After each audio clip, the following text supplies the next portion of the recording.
Greetings, my fellow Starfleet officers. I'm your Admiral on the bridge today. I'm Mike the Birdman Dodd from This Week in Geek.net, and I'm joined by my visiting ambassador, Steve Megatron Phillips. I decided ambassador gives you diplomatic immunity to do whatever the hell you'd like. Ah, so death to all. Exactly. Kill everything and just blame it on the Romulans. So, we are back here in Future and Bird. Hopefully you guys enjoyed our episode last week talking about great sci-fi TV. It was a lot of fun doing that episode. A lot of me saying the phrase, I remember blank, blank, blank, blank. But it was great. Just revisiting a lot of those sci-fi memories there. So, once again, if you guys want to get in touch with us, feedback at thisweekingeek.net. We'd love to hear from people. So, this week's topic is we're going to be talking about the so-called Abrams-Verse. What's it done right? What's it done wrong? Our thoughts on the two movies. And where things could possibly go from here. Because I think there's a lot of wiggle room. So, I guess, let's kind of start off our conversation. Do we like where the Abrams-Verse is now? Steve, go first. I'm going to say no. I don't know. It's kind of complicated because I want to like it, but there's a lot to be desired. For one, I get that they wanted to start fresh and start over with the original crew, and they wanted to basically throw out, the couple hundred years of canon in Star Trek mythos anyway. The whole last 50 years of Trek. But it doesn't seem like they're straying too far from the original information. Sort of like they have to have their own Wrath of Khan sort of thing. Well, yeah, I mean, and I think that they're trying too hard. Honestly, I don't think that I say what you will about the writing, I dislike it, but I felt that they were going in the right direction with the first film. And I have this opinion of Orci and Kurtzman anyway, that they do very well with the first film because they're playing off your nostalgia and their fandoms and able to basically give a voice to something that was dead or didn't have a franchise yet or something to that degree. And then I feel like they get lazier when the second film comes along because the first film, okay, I could get over the fact that the Enterprise was built on Earth. I could, despite the gravity crushing, ability of it. I could also get over, some of the future things like Spock getting thrown to the past and the transwarp transporter ability given to Scott, and then in some of these other things, because it kind of played well with the story. And then you get into the second film, and they basically recycle a lot of the first film and then throw everything out the window, specifically the transwarp. If it's that easy for Khan to do it, why can't, the Enterprise crew do it? Or, instead of sending a ship out there and getting stranded, or, where's the rest of the fleet? Where's, there's all these lazy writing elements in the second film that I felt that it bothered me. Because they were recycling too much of the previous Wrath of Khan and Space Seed kind of mixed in there with, a little bit of almost some of the other films. There's elements of all the films in there that I was piecing together at one point because I was irritated with it. But I felt like they were trying too hard to do the Wrath of Khan instead of just creating its own new thing. Because the galaxy is vast, and granted, the original series, they did not encounter as much as TNG or the other things, but it also helped, shape their smaller world in the original series. They could have, there were plenty of opportunities to pull some obscure villain or somebody that had the ability to become a villain instead of just recycling Khan.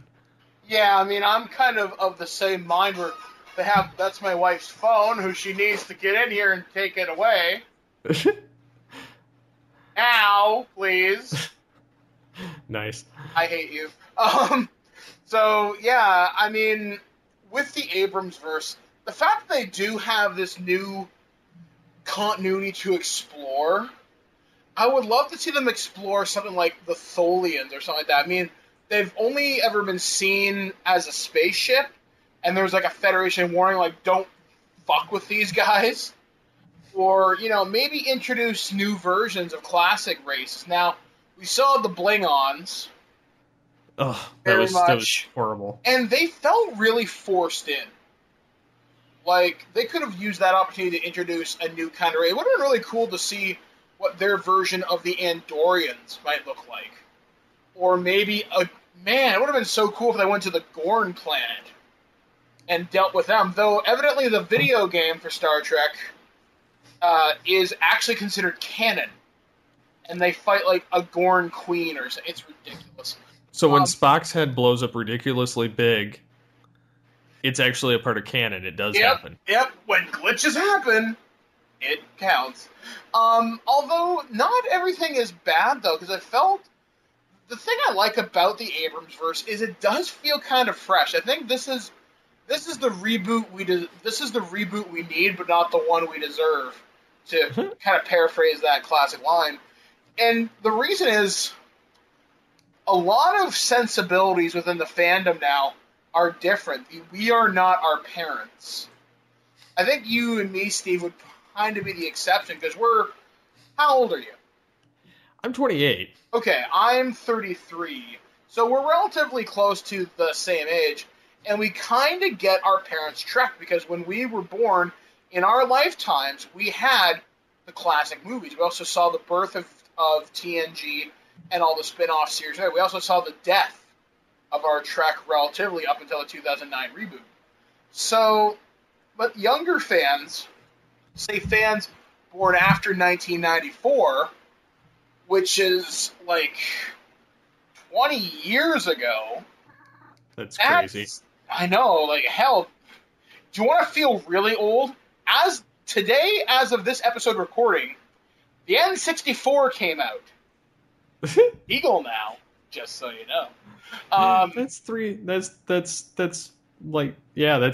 Nintendo versions ago. Yeah, so, and the thing is, this new generation, these kids grew up seeing the ass end of all our favorite series when they were very young. And the only series that would have been super new to them would have been Enterprise. Not the best way to kick things off, and the last film they saw in theaters was Nemesis. Well, I profusely apologize for that. Well, I mean, not that Star Trek was really that bad. Not in the films, despite, say what you will, they weren't all that bad. And these aren't all that bad either.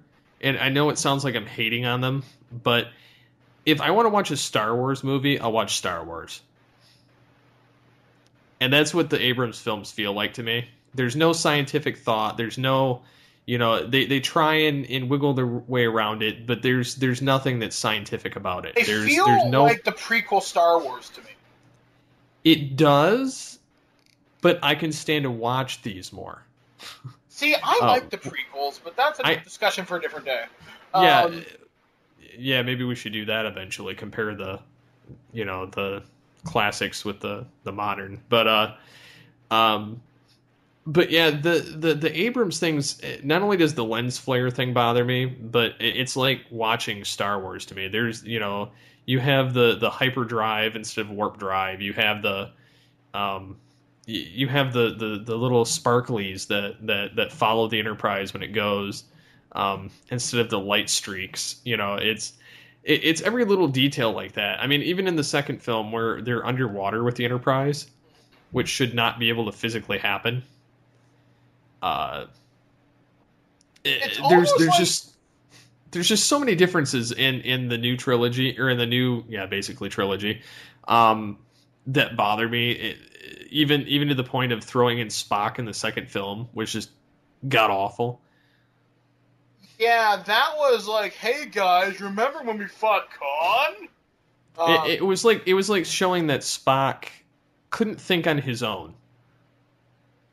When in the first film they built him up to be this strong guy, and then as soon as Kirk broke him down at the advice of old Spock, he just became a little bitch for the remainder of the series. I mean, there was no, I mean, he would combat him somewhat in words, but he really wasn't him. He wasn't his equal. Yeah. And that's the problem. The relationship between Spock and Kirk in the new series, and once again, I don't mean to hate on us, because Chris Pine and Zachary Quinto are wonderfully cool actors. I love them both. Well, they were all wonderfully casted, and they play their parts well for what they were written, but it's, again, I think it boils down to writing.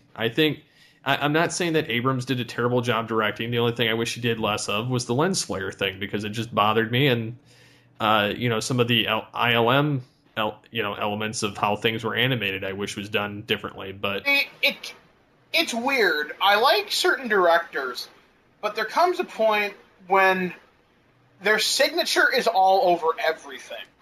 Well, and I think we're going to run into that later with Abrams again, because he's still going to be tied to Trek, even though he's doing Star Wars, but he's not going to be directing. Like, the thing that, like, there are some directors, this is very, very noticeable, and it's kind of their directorial style, or at least they have something visually. Like, for example, Tim Burton. I hate this guy. I really do. I don't much care for his movies. I don't much care for anything he really produces. But everything has this retarded, gothic, uber feel to it. And you can tell it's a Tim Burton movie just by looking at it. Well, it's got this grayscale element to it. There's nothing bright. Everything's dark. Everything's like old and dingy and burnt. And I mean, you could argue Alice in Wonderland, but that movie sucks. And for those of you that like it, I have a helpline number that you can call. Let's just call it what it is. His best movie was Batman. Best movie, Batman, Beetlejuice, Big Fish, Plan 9 from Outer Space. Okay, Ed Wood. I'll give you all those. And the thing is, when J.J. Abrams, he has a very distinctive style, and it works for certain properties. It's kind of nice to have a hyper-kinetic Star Wars. It's nice to have Star Wars feel like an action movie. But the thing is, Star Trek should be a thinking man's action movie, in a way. And the first one kind of skirted around that. It was introducing them, but it was also not, it wasn't making them seem completely dumb. It was trying to keep true to their character and still introduce everybody, but still have most of the elements of what would happen in Star Trek happen. I mean, one of the things that I do like about J.J. Abrams-Verse, I like the pace of the ship battles. They don't feel like lumbering Spanish galleons firing at each other, where it's very pretty looking, but it's not exciting. With J.J. Abrams, I feel more like I'm in the cockpit of a fighter jet, or I'm really in a powerful battleship going against something else. I don't feel slow. And that's cool. Like I said, J.J. Abrams does action very well. I'm pretty sure he's the guy that did Alias, right? Yeah. Well, yeah. So he's got the right background for it. The thing is, I think he goes for style over substance. And Star Trek is something built upon substance. Star Trek, for me, it's a great character study with some really cool science fiction elements thrown into it, despite being something serialized. Like, you get development in everything. And in these movies, what development do you really get beyond Kirk and Spock?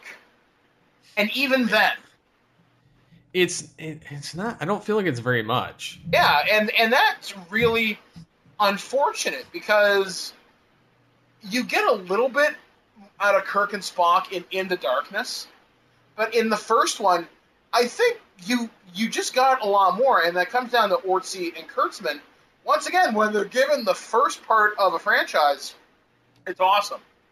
Well, they knock it out of the park, and even checking some of the ratings, like the critical reception for the Abrams-Verse is overall higher than the other two, like than the TNG or TOS films. And the thing is the original films, The Wrath of Khan was rated number 1 with 91%, and out of TNG, First Contact was 92%, and you look at the rebooted Star Trek by Abrams, it's 95%. Yeah, because those movies, they had action, but they also knew enough to balance characters with them as well. And I agree, and I do think that they do their job better, but I also, again, I think why, I love the first Star Trek. I have a few nitpicks, but I love that film. It still doesn't beat Undiscovered Country to me, or First Contact or God, Generations. No. I say it's better than Generations. I would. The only reason I throw Generations in there is because you get to see the Enterprise D actually crash. And then you actually get to see Kirk and Picard fight, and which is an epic battle in itself. That's the only saving grace for me is the part where Soren is getting beaten by Picard and Kirk. Although the way Captain Kirk dies is bloody shit. That was pretty bitched out way. that was total bullshit. Now, there are rumors of Kirk or Shatner being approached for the third installment of the Abrams-Verse. Now, as of this report, I heard that was confirmed. I heard it was confirmed as well, that they had actually approached him at this point, and he said he would come back so long as it was a noteworthy part.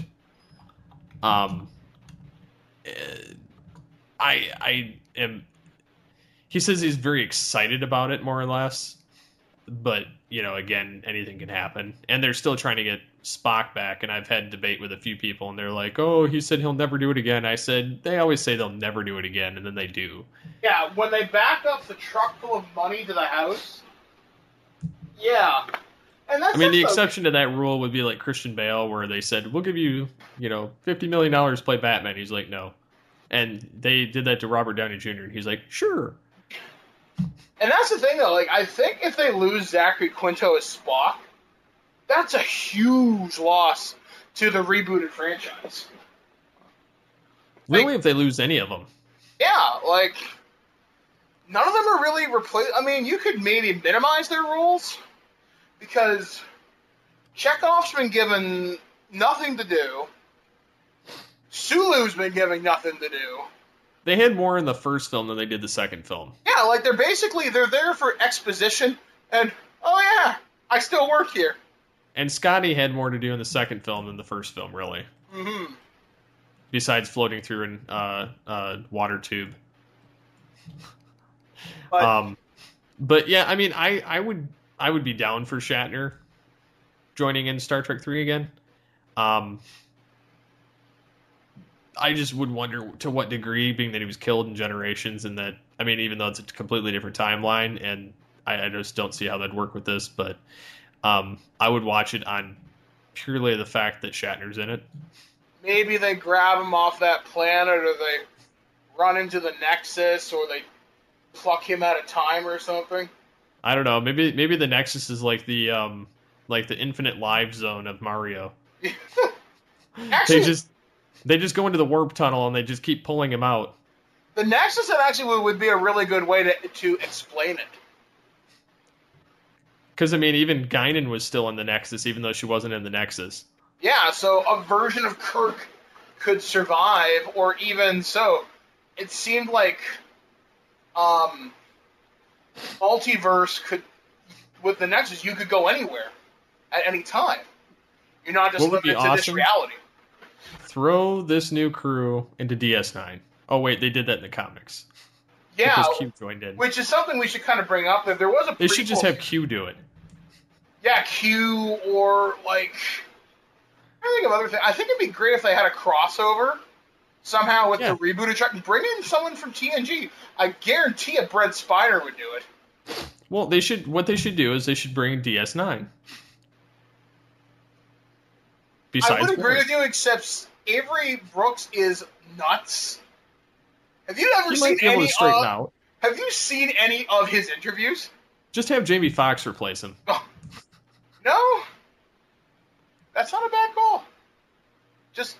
Or get Michael Dorn. He's always advocating to get back in. Yeah, well, and they can have Brent Spiner join in and have Odo or Kira and. Yeah, there is opportunity here to bring over some fan favorite characters, but that's the thing, though. The Abrams-Verse has to be strong enough to stand on its own, and having old Spock, that's such a crutch. Well, old Spock was a proper crutch of a passing of the torch in the first one. The second one, it was just a throwaway. They were saying, we don't know what to do here. Old Spock, come in real quick. We need help, and then we'll figure out what to do from here. You realize... And then they recycled Wrath of Khan lines and just inverted them.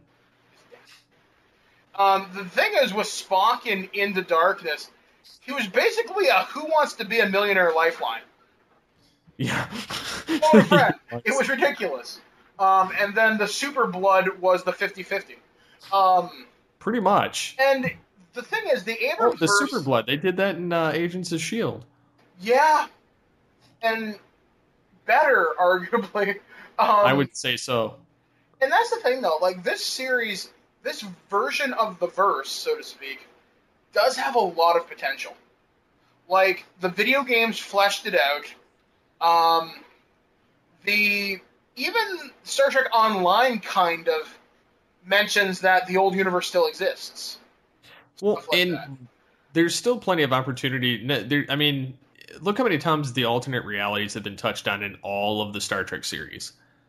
Yeah. Like, there could be a point where there's some cataclysmic, rip in space where they can cross over to another realm of the Prime universe or this alternate reality, which, again, the Nexus would be a good bridge for that. Or Q. Or Q. I would personally love to see Q return one last time. And I think John Delancey would probably do it.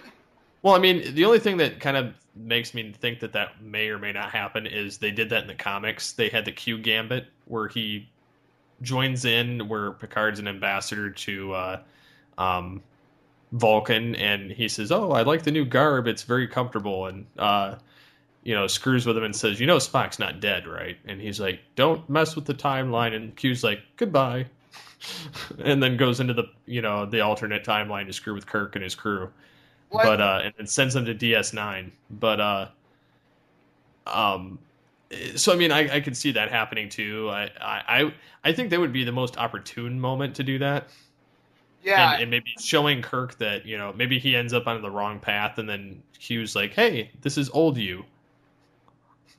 Yeah, learn from yourself, you dumbass." Like, there's so many great opportunities. Like, although I don't want them to rely on just bringing over nostalgia, because honestly, the characters that could reasonably cross over and be exciting, you could bring over Data, because Brent Spiner still looks pretty spry. Well, you could have him playing an alternate version of Noonien Soong or Dr. something. Soong. Yeah. You could have... Who's the actor who does Geordie LaForge? LeVar Burton. Yeah, LeVar Burton. Hell, Will Wheaton would, jump on many, many people's heads to get involved. He was a Romulan in the first one. Oh, yeah. But not saying that I want them to rely on nostalgia, and I know that it sounds like I'm saying, move away from the old stuff, move away, I do understand why they're trying to go towards that for the third film. It's because it's going to be released for the 50th anniversary of Trek. And we know it's going to be Klingon-focused.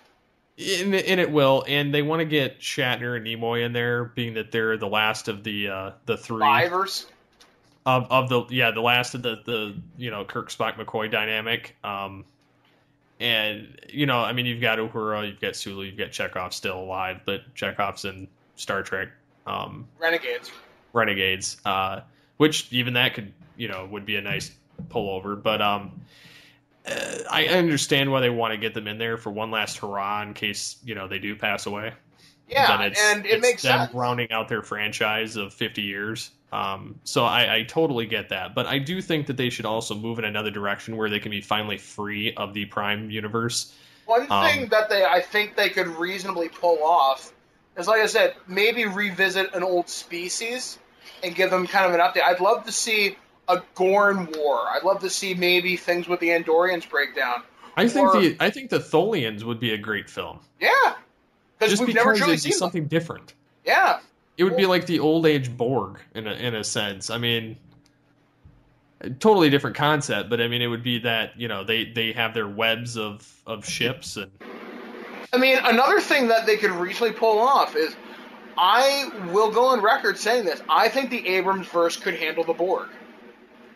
But they do have the updated technology, and they do have the transwarp technology now. And so, they're more aggressive. And look at the Vengeance in the New Enterprise. I mean, look how strong they are. They took down a Romulan warship from the future. I mean, yeah, that's got to say something. Granted, it's using future tech, but still. And I'm thinking something like, you look at them, and maybe if they wanted to do more of a callback, they could have this Borg evolved from Voyager, or Voyager, if they wanted to call back all the way to the original movie and somehow make it cool and relevant again. Now, mind you, the Borg still technically got crossed over into Enterprise, and Enterprise is untouched. Yeah, so they could do it. So there could still be Borg frozen on Earth. I'm trying to think of other things I'd like to see. Well, we saw the Breen get involved in DS9. Why not here? Or why not the Dominion? Yeah, or the Changelings. Yeah, like there's so many possibilities for the Abrams-Verse, and that's the thing. I want them to tap that Bible of untouched possibility. You can use races that are already there, or you can create some new cosmic level threat. Or make it a personal story. Star Trek's, as we saw with Wrath of Khan, can be personal and can really make for a great character piece. The thing is, this franchise needs to develop its characters beyond Kirk and Spock. You cared about the original Enterprise crew. I think what bothers me more about this franchise is that there's no science to it. Not properly, anyway. Yeah. There's no them reporting on something, and I understand that that's like our parents, we got to sound intelligent kind of thing, but I don't like dumb Trek. If I want to watch dumb Trek, to me that's Star Wars, and I'm not saying Star Wars is dumb, and I'm not trying to get a bunch of hate email, although Star Wars if you want to send more fantasy. Yeah, Star Wars is more fantasy, and that's what I feel like this Trek is trying to do. It's trying to give you the action movie with phasers. Yeah. And if I wanted to watch that, I would watch Star Wars because then I could see lightsabers. Yeah. Like, I want to believe there's so much more in store for the Abrams-Verse. And honestly, I want to see Zachary Quinto continue as Spock. I think the problem is, when you have Ortsy and Kurtzman in charge of the script, you're going to get another Transformers Revenge of the Fallen, or, God forbid, Age of Extinction. Thanks, Blair. But yeah, I mean, I personally would, and I don't see these actors hanging around as long as the originals did. No, I believe out of I think this third one they're going to probably bail. Yeah, I honestly believe out of the rebooted Trek movies, we'll get 3 for sure, 4 is maybe, and then that's it. Because honestly, our parents were more loyal to this franchise. That this generation is not. Well, and I've seen as late as today rumors that they might bring a Star Trek series to Netflix, but honestly, I would rather see some of these productions like Star Trek Continues or Star Trek Renegades or something Captain like that. Worf continue. Yeah, I would like to see one of those continue, or hell, make all of them continue. Yeah. I would rather see all of those because honestly, they're more well thought out. They're done by people that give a shit about the series. And they're actually gaining a following because they're not associated with anybody. I think the problem is a Star Trek episode is more expensive to produce now because you look at the budgets back in the day, and the production department was always scrambling to find money. And you look at some of the series that Netflix produces now, with Orange is the New Black, House of Cards, there was that Lilyhammer. And that's not even mentioning the Marvel series. And I can imagine Marvel's obviously pumping huge money into that. But after the box office performance of Into Darkness, I can imagine Paramount or CBS is wary as shit. Because think about this. When Into Darkness came into theaters, there was no merchandise for it. Well, and Playmates holds the license for this stuff. And the first Star Trek movie you got a bridge replica, you got ship replicas, tons of figures. But there was no marketing. Yeah, and the cost was so damn high for everything that I mean, to be honest, I didn't like the phaser designs, and I didn't like the communicator design. I thought they were cheap. I like the phaser design, but only because I have one of the scale replica phasers, and it does that little spin thing. Yeah, see, man, I could see liking it then, but if you're getting one of those shit toy ones that were out, I had no incentive to pick those up. I would rather get replicas of the original series set than waste my money on those. I just thought they were garbage. I will admit, the toy versions of the phaser was really cool, but the tricorder was garbage and the communicator was garbage. And that really hurts. Cheap. Yeah, they weren't in the design. And that's another thing, too. The Abrams-Verse has literally licensed to update everything to look awesome. Although everything in the Abrams-Verse looks like it came out of the Apple Store. But it has the potential to actually look futuristic. Whereas the other Star Treks never really did. I mean, even Voyager and TNG were probably the best looking because DS9 had to stick with that Cardassian art design, whereas Voyager was all Starfleet and so was TNG, all Starfleet. But TNG actually got to update everything, whereas Voyager was stuck with whatever they had. Yeah, but they were one of the most advanced ships in the fleet at that time. Until the Enterprise E. Yeah, actually, no, Voyager... No, yeah, you're right. I guess Enterprise E would have been First Contact. Voyager started in, 95? It started, yeah, because... no, it started in 94, and DS9 started in 93. I'm trying to think, yeah, because I know Voyager did have quantum torpedoes. They did, but that was about as far as it went. They were up to date at that time, but they still had that old bridge aesthetic and old ship aesthetic compared to... It was like a cross between the Galaxy and the Sovereign class starships. Yeah, like they're in that transitional period. Yeah. And I love the Intrepid class. That's actually my favorite class of ship. Well, it's the only one that's able to land. Well, yeah. I mean, it was more exploration, but then you saw what happened to the USS Equinox and how you don't want to get into a fight with these bastards because your ship will get the crap kicked out of it. But swinging back... That's the thing, though. Abrams, that universe, like I said, has so much potential. And I'm trying to think who in Hollywood I'd like to see take hold of it. Now, there's the obvious, I could say, Joss Whedon, but I'm not going to. I think they need somebody new. Yeah, absolutely. Give someone who's done a good action movie and give them a chance. One of the guys I'd like to see, because this might match very well with Abrams' hyper-kinetic style of fighting, maybe talk to one of the guys who did, The Raid or Attack the Block or something like that. Sure, it's going to feel like an action movie, but if you have a movie where it's the Klingon War or the encounters with the Gorn, you're going to want that hyperkinetic pace.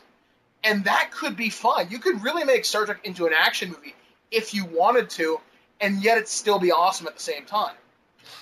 I just would want them to keep what the core of Trek was, which was not only the characters, the politics, the science of it, but they need to have all those in there as well as their exploration and action. I'm trying to think of another director that might do well with it that's popular.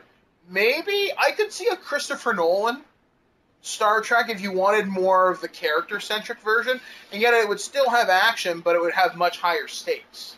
But I think also he'd keep more practical with trying to keep with the science of it. Yeah, and Nolan would be a great fit for that.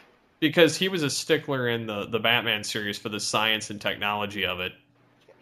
Like, if it wasn't, within the reach of that character or that era or whatever, it didn't happen.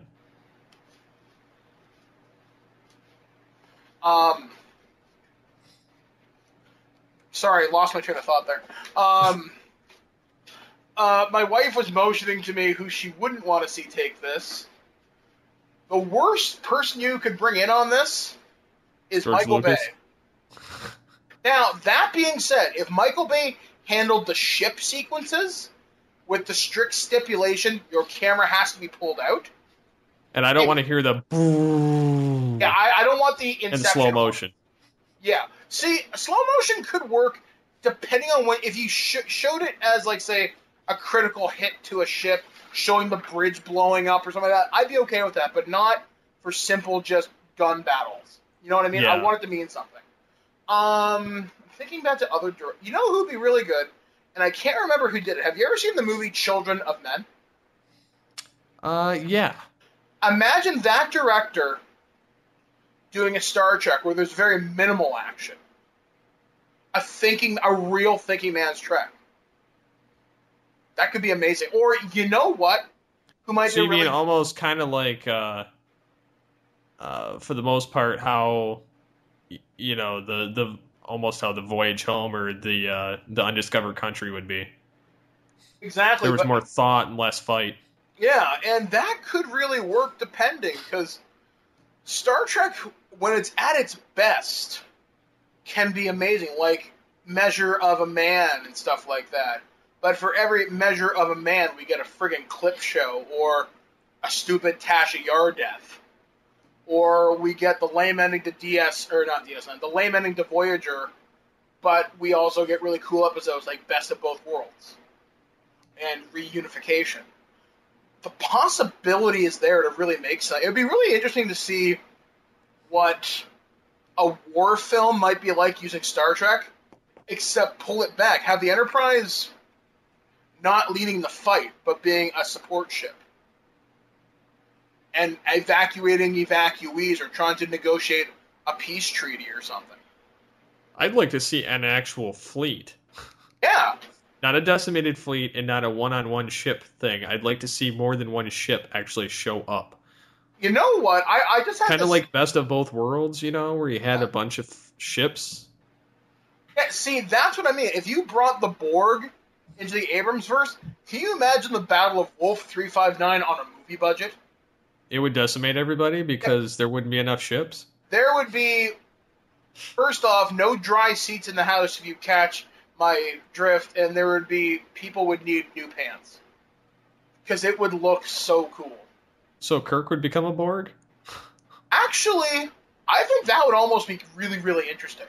Like a nanite injection, where he's controlled by the Borg, but doesn't actually have the facial implants. Oh, kind of like Star Trek: The Return that Shatner wrote. Yeah, except not stupid. Or maybe have a Borg assimilation thing hit the bridge and Kirk stayed behind. He gets assimilated, and the movie is them trying to rescue him. It could be really cool. But once again, we don't want to rely on old tropes if we don't have to. Now, think about this. Can you imagine a Trek movie? I'm presuming you saw Captain America: The Winter Soldier. I loved that film. Make it a political thriller. They tried to do it with Nemesis, and it sucked. They did it with Undiscovered Country. Yeah, and that worked. But Nemesis didn't. So I'm thinking if you brought on some of the... Do I smell hot dogs? Yeah. Sorry.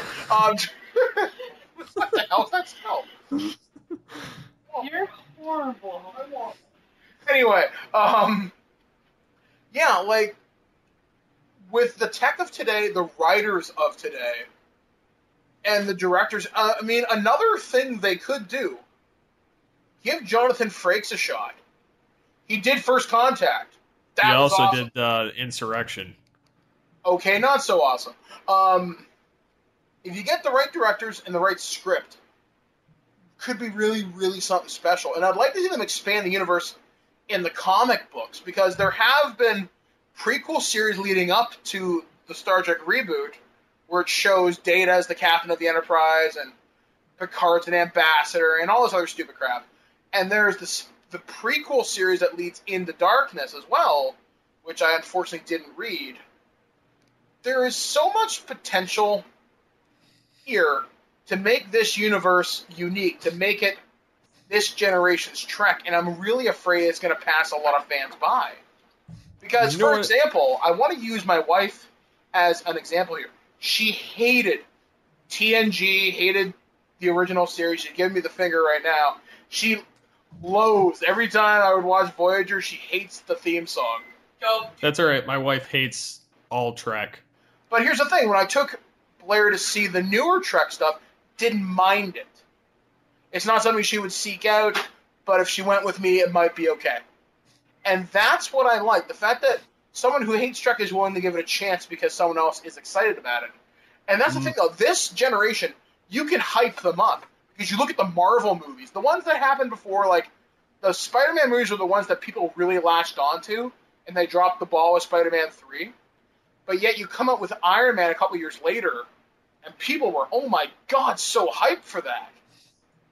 So But I think that holds strength based on it's pulled from the comics. Whereas if they made the comics strong, being that I know Orci and Kurtzman write part of the comics and are consultants on it, which kind of sucks. But I think that also, I mean, because my wife also hates Trek. She liked the first film better than the second one, Into Darkness. She couldn't sit still, more or less. It bothered her just because she was able to figure out what was going on ahead of time, and didn't sit through the entire movie because a lot of it was pretty obvious. And she's usually quicker at picking stuff up in a film than I am, and I'm usually pretty quick too. But she was tearing that film apart. I think my wife was the same way during it too. Like, I went to the bathroom during the movie, and I came back, Blair, what happened? And she rattled it all down. I'm like, oh, well, that sucks. Yeah, and I felt like, and it's not just me that thinks that they dropped the ball on the second one. The first one, she's not a Trekkie, and she could actually watch it. She would rather watch Star Wars than watch Trek, and she's not a fan of that either. But blasphemy, I think, I'm just saying. Yeah. She likes it's the same reason she doesn't like Batman. I mean, she'll watch Batman, but she doesn't like Batman or Arrow, and she likes Flash and Superman because they have powers. She's definitely more of a Marvel fan, which puts us butting heads a lot in conversation. But so anyways, I think that something that may help, and I sorted this out too. Franks directed First Contact and Insurrection. He did not write any of them.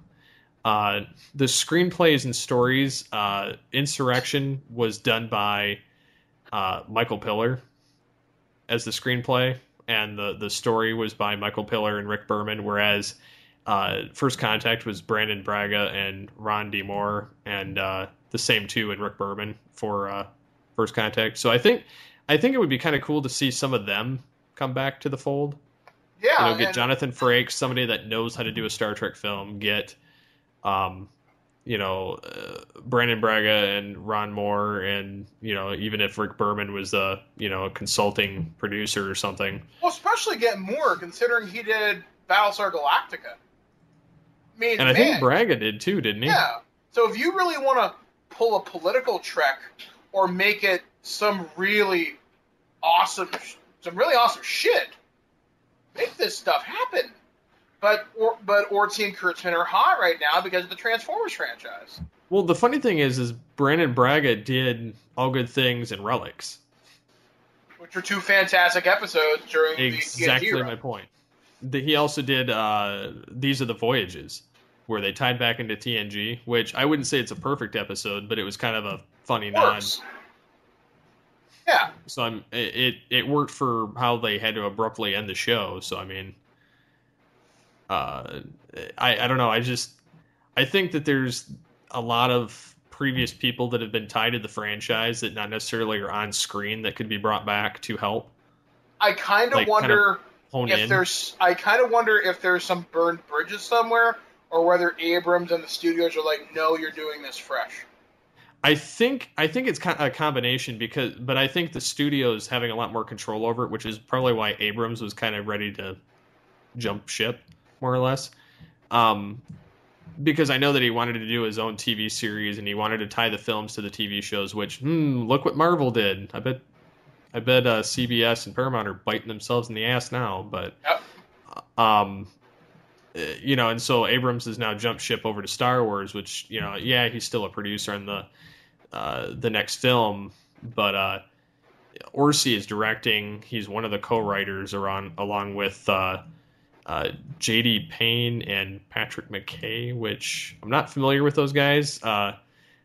It looks like Payne's had some experience writing TNG, DS9, and Voyager. So that at least has me a little bit more hyped up. Yeah. Knowing that somebody, it doesn't say, it says he wrote TNG Frame of Mind, which was like a Riker episode where he's an alien, or he thinks he's losing his mind. He keeps shifting between an alien hospital and the Enterprise. And then there's a couple DS9 and Voyager. And then Patrick McKay is it was he grew up on like TOS and TNG, so that I'm kind of on that one. But who knows? I'm optimistic for the future of the Abrams-Verse. I hope that the direction changes. Yeah, I mean, I'm still going to be there first day. And oh yeah, I'm still going to see it in IMAX. Yeah, like it's going to be that's our thing. So I guess let's kind of bring this discussion to a close. We're both optimistic about what could happen, but we're more afraid about what's going to happen. Which is, it sits on a very dangerous precipice between awesome and being complete shit. So we'll have to wait and see. I mean, ultimately, we get to see the Enterprise on screen. That's cool. But and it's refurbished by the end of Into Darkness. Yeah, so there's new possibilities there. So, guys, Hollywood, if you are listening, take some of our suggestions into at least consideration. Hire me and Dodd. Yes, consultants. They make good money. And we'll work cheap. I'd work for a cameo. I would work for props. God, what do you want? Phaser rifle, phaser rifle, cool. Phaser rifle. And I'll take that computer panel, too. So, like I said, if you're listening, guys, you know how to find me. So, next time on the show, we're not quite sure what we're going to be talking about. I mean, we've talked about space travel, we've talked about favorite sci-fi TV shows, but we haven't talked about the aliens of Star Trek, or aliens just being out there in the weird, wide world. We've also never talked about alternate realities. There is tons of Star Trek humor. And the long-awaited DS9 episode, which we keep avoiding because that series is something you can't just skip episodes. You really can't. It's really, really serialized. So missing something can really screw you over. Whereas Voyager, not so much. Have we done a Voyager-focused episode? I can't remember. I think it would almost be fun to talk about certain elements where they've time jumped, like where Sulu appeared in Voyager, or the DS9 and Trials and Tribulations. The whole crossover phenomena. Yeah. You know what? That's not a bad idea. So we'll look at those possibilities, but we do want to hear from you guys. So please get involved with the show by emailing feedback@thisweekingeek.net or calling our voicemail line at 817-717-7202. Definitely want to thank our sponsors of Starfleet, which you can find at sfi.org, or Starfleet, the world's largest Star Trek online fan club. Good people. I'm part of the USS Hatfield myself. I'm only a crewman because I lost my Starfleet information package and I need to apply to the Academy again. And I'm dead serious. You can gain ranks and do really cool stuff with your ship. So one final thing that I want to put out there is, if you guys remember, a little while ago, I talked about doing that charity for Toronto Sick Kids Hospital. I've reached my goal of $500 raised, but the event is still just under a month away. I'd like to raise another $500 to get $1,000 for Toronto Sick Kids Hospital. So if you want more information, there is the sidebar, or you can go to birdmangivesback.com. 100% of all those donations go directly to the kids. I don't see a red cent, and that's the way it should be. So, Steve, what do you want to promote? Well, we'll be doing another Altered Geek. Last week we talked about conventions. Got quite a bit of feedback on that, especially about the cosplay side of it. And then I've been doing this new TV show called Remote Control. Well, it's podcast, but it's based on TV shows. It's more or less the coverage of newer shows like Gotham, Agents of S.H.I.E.L.D., and stuff like that. Big Bang Theory. A lot of the premieres we're going to be covering certain episodes throughout the series, and then I'm on another podcast on another network that's actually local to me that we're doing basically spoilerific episodes in 20 minutes of Agents of S.H.I.E.L.D. I like it. You should post some of those on Twig. I think our listeners would definitely appreciate it. Alrighty.